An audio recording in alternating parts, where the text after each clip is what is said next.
Good day, YouTube, and welcome to another episode of the Albino Rhino Beer, the Rhino. First timer right here, Aaron. How you doing? And we're going to drink a beer. We're going to drink a beer that was sent to us by Steve out in BC, so thank you very much, Steve. Thanks, Steve. Thank you. This is from Ridge Brewing Company.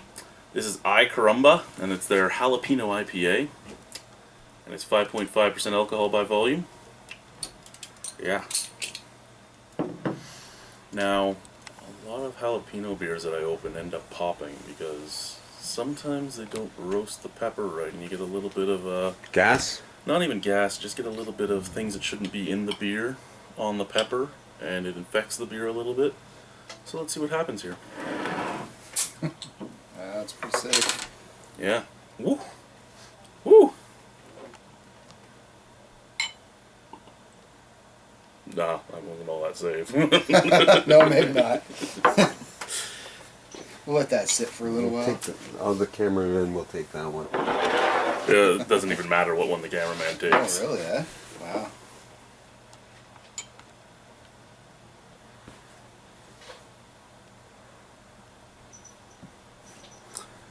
Yeah. And this is what you're going to get to. You don't know how to pour a beer. I guess we can do the smell while we're waiting for this head to die down, but I mean the color, a little bit of a brassy gold almost. You don't even know how to pour a beer, you old fucker. Yeah, that's pretty much what's going to be said. You're not using the right glass. Well, you don't have friendly comments on YouTube? You're supposed to use a jalapeno to pour it into. It smells basically just like it's like a fresh jalapeno cut up in there. fresh jalapeno, yeah. But for me, the scent it make, like the paradigm it gives me is salsa con queso, fucking jalapeno cheese, movie theater jalapeno cheese.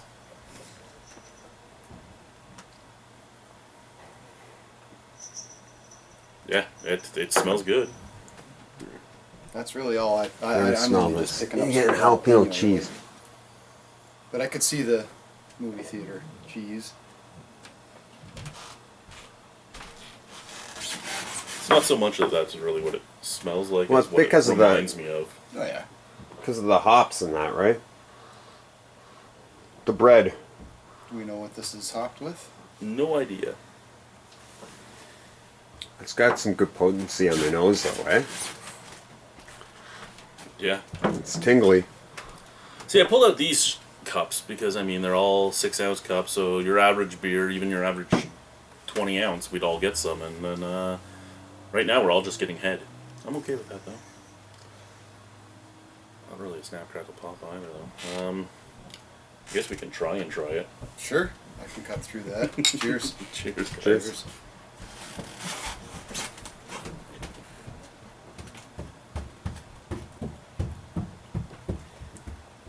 Not much spice at front, but on the back end I can feel it. Mixes really nicely with the hops, though. I don't mind it. Like the spice, I get like a little bit of orange, a little bit of mango, and just the beginning curves of some pine, and then it just gets smashed with the spiciness, which just kind of dries it out and rounds it out. It's actually really interesting. Yeah, I'm picking up on the orange and mango too, but I like that. I mean, have you had pepper beers in the past? The only one I've had is the Mayan Chocolate Chipotle Stout. Okay. I liked it. And I think I've had another one on tap somewhere, but I don't remember what it was. But I am pretty new to the pepper beers in general. You know, usually, at least from what I've had, they're either not peppery enough, which this one isn't. This one actually does have that jalapeno zang and that jalapeno It's got a taste. zing to it.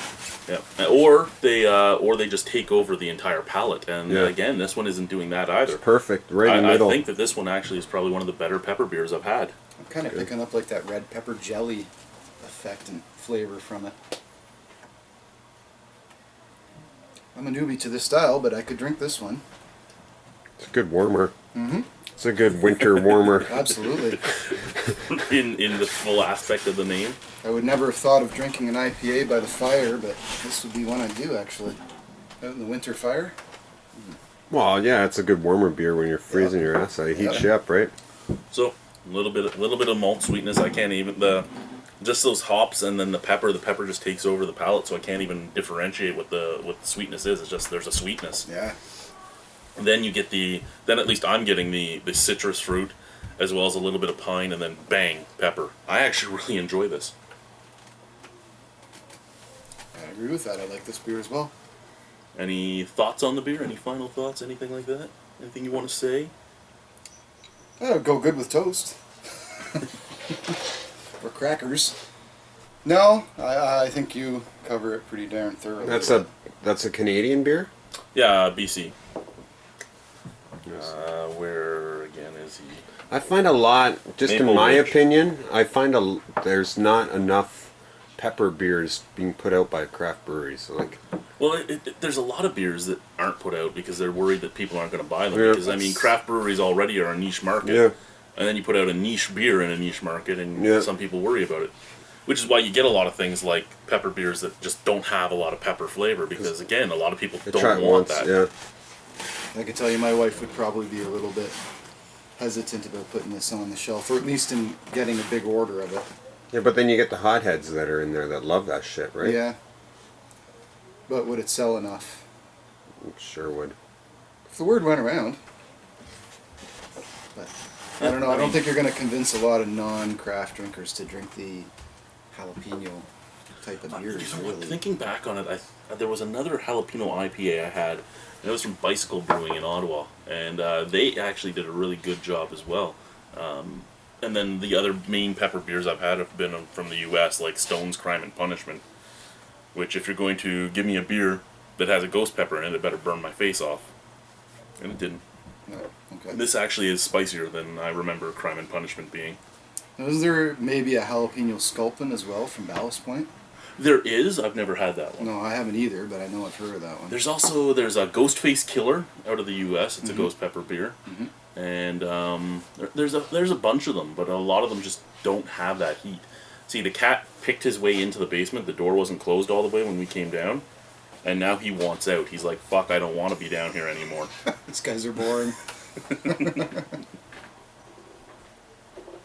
That's really freaking interesting. And it's not even that bad. And it's 5.5, so if you can get over that heat, you could drink this forever. Yeah, I could actually. It's not like killing me with heat. It And I leaves mean, a nice taste. I'm a big nice after. pepperhead. The thing with me is, if you drank too much of this, it might actually burn to pee later on, and you'd think you'd think you did something wrong with somebody. It's a good point. Tell my wife it burns to pee. She'd ask where I was the night before. You know, it would be one of those. So it's a beer that's going to get you in trouble. Yeah, in more ways than one. But I really enjoy it. You get some Revenge of the Ring sting. I ordered from Mokshaw, which is an Indian place down the street. Well, on Stanley. And they're like, I ordered something. They're like, this is really spicy. And I'm like, yeah, they just hear white guy voice. Yeah. I'm like, yeah, buddy, I want it extra spicy. He's like, what do you mean? I go, I want it to hurt when I eat, and I want to cry when I take my dump in the morning. And he tried. He didn't get to it, though. Out of 10 on the beer. Out of 10 on this for me, because I'm new to this. I'm probably going to rate it high because I like it. I'd have to get more, and I might come back and rate it differently later, but it's probably at least a 7 or 8 for me, I think. I really enjoy it. Punter? The size of the beer Well, and the palate of it, like not too overwhelming in pepper and that, like just perfect. I'm gonna give it about a 7.5 too. Yeah, I'll 7.5, probably. 8. I'm actually really enjoying it, so I'm gonna give that an 8.5. I don't think it's 9 and up. I don't think it's like world class, but I think this is, you know, if I saw it on the shelf, I'd buy it every time I walk past it, type of thing. there's a lot of spice. I in like it. how it's a big bottle that you can share it, right? Well, Like, that's just it too, right? And the only thing with sharing it is the fucking head. But I know a lot Give of it a craft second. guys that do not like those bottles. They and the occasional share is great, but they want it in cans mostly. Cans, 355s, Yeah. 343s, 473 cans or 500 milliliter cans, 500 milliliter bottles even. Yeah, 650 like bombers are not economically sound for the consumer. They're economically sound for the producer, but not really. The they're consumer. starting to fade out, these big bottles. Though. Yeah, they are. Like I'm not noticing them anymore. They're all cans. People are switching to cans. Even refined fool went down in size. They used to be 750s, and now Yeah. they're 650s and I'm 5s. charging the same amount of money probably.